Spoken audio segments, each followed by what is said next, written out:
2022年6月、アメリカの連邦最高裁は人工妊娠中絶の権利は憲法上保障されるとしたいわゆるロー対ウェイド判決をおよそ半世紀ぶりに覆した。その後14の州で原則中絶を禁止する法律が成立した。大都市シカゴで知られるイリノイ州では隣接する4つの州で中絶が禁止されたため、それらの州から多くの中絶希望者がやってくる。ここ数年でその数はおよそ5倍にまで増加している。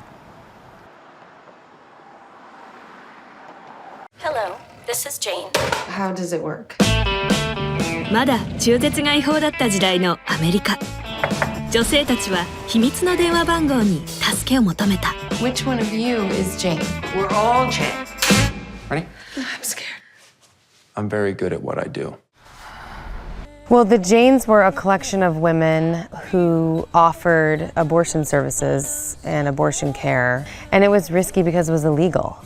And not only was it illegal, there was a sort of a moral policing of it as well. アメリカで中絶がほぼ全面的に禁止されていた1960年代、中絶を斡旋するための地下組織を結成した女性たちがいた。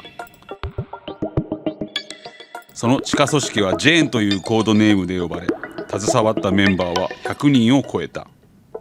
彼女たちの斡旋によって中絶手術を受けた女性は1万人以上に上った。かつて地下組織ジェーンが拠点としていたシカゴ、今もそこに住む元メンバーたちがいる。Thanks for having us. My pleasure. Nice to meet you too. For me, it had two reasons I took the risk. One is because I thought it was really important. Once I was involved and started talking to people who needed abortions and could not get them, it was so clear that if I could make a difference, I wanted to do that. I mean, so part of that was part of the motivation.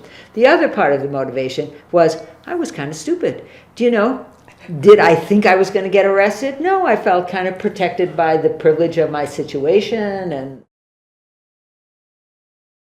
well, I had two things that happened to me. In college, the girl down the hall had an illegal abortion, it turns out, and she was bleeding, and she didn't even know me, but she came to my room because she knew I was there and asked for help. So I called the doctor, I had to go get ice, cleaned up her room because it looked like a murder scene in there and was awful. And I kept thinking, this is horrible. 当時、違法中絶の発覚を恐れたり、高額な医療費を支払えない女性たちが金属製のハンガーを使って中絶を試みるなど、自らの体を傷つける危険な行為が横行していた。And then I found myself pregnant. And by then, abortion was legal in New York, but I didn't have the money to do that. And I saw an ad in the paper and it said, pregnant, don't want to be, call Jane. So I called from work, which was very scary. And when they called back, I said, I'm pregnant, I don't have that much money. It was going to be $500. I'm like, oh God, that sounds outrageous. And they said, how much can you get? I said, 100. And they're like, bring it and then you can pay us later. I'm like, who are these people? Like, it really, then they told me I was going to be blindfolded. And then I'm like, oh, this is getting really scary. But I really felt I had no choice. So the day I went for my abortion, everybody was so nice. Being blindfolded didn't even bother me. I felt the person that came in that I thought was a doctor, and we found out later he wasn't, kind, gentle, did a great job. And then the follow-up, the counselor would call me and see how I was. Doctors don't do that. Nobody does that.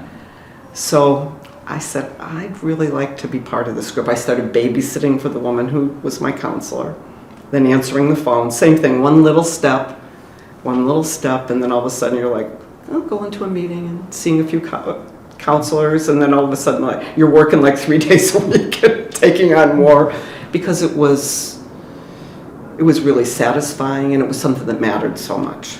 And it felt good to do something concrete. Everything else felt like you were like signing a petition to get abortion legal or going to a march, and I'm not against any of those things, but it felt like you were doing something real and concrete, and that was very appealing. I didn't mind that it was illegal, even though I did, because it seemed kind of cool. Yeah. I was young. Yeah. 結成当時は医師の紹介やカウンセリングを行っていたが、そのうちメンバー自らが中絶の施術を行うようになっていった。もちろん無免許。少しでも安く中絶できると考えたからだ。I was involved enough so that at the point at which the group itself started doing abortions, I was in a place to also learn. And I thought, and I can do this. This is something that doesn't scare me, though there were many frightening situations later on. And it was very gratifying that I was able to do it. そして1972年5月、7人のジェーンメンバーが違法中絶の容疑で逮捕された。マーサさんもそのうちの一人だった。At the point at which I was fingerprinted, then I really got scared because it was like, no matter what I do, it's going to be tracked and paid, and that was very scary.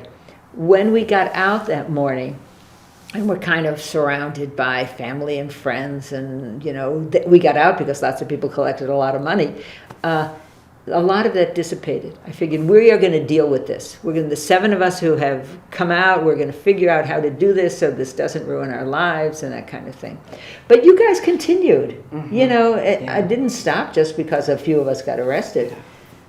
That was scary because we're like, were we being watched? Was there an informant? There was all the paranoia thing, but it was the same thing of like, we had a list. First of all, the people that didn't get the abortion that day, we had 3 weeks worth of people asking for abortions that were already scheduled. Mm-hmm. So we really couldn't wait very long. 逮捕から1年が経ち、全米で中絶が合法化すると、ジェーンはその役割を終え、やがて解散した。メンバーの一人がこんな言葉を残している。女たちが自分の寝室で1日に25人以上の見知らぬ人に中絶を施すという完全に異常と思われることを成し遂げた。それが普通であっただけでなく、快適であるようにさえ思えた。妊娠したら私たちが終わらせる。小さな世界では自分の現実を変えられるのだと。Have you ever regretted what you've done? No. Did you? No. Not for a minute. No. Not for a minute. Absolutely not. I wish that, I wish financially we could have even done more people, helped more people. I wish we hadn't been arrested, but, there was nothing we had any control over. 半世紀前に憲法で認められた人工妊娠中絶の権利。ジェーンたちによって変わったはずのアメリカで、その権利は再び奪われた。今、彼女たちは何を思うのか。Don't give up and keep fighting, because I think we did kind of take our foot off the gas. We did what we did and it was great, and we certainly cared about it all the way through, but I feel like just keep the pressure on and this is a long-term game here, and you got to play it all the way through, and we might not see it in our lifetime change, but it's worth it to keep doing. Well, I always want to say to people, vote! It matters. It matters. Vote. And also, take advantage of those situations where you think you can make a difference. Because I think about us, and it's very situational.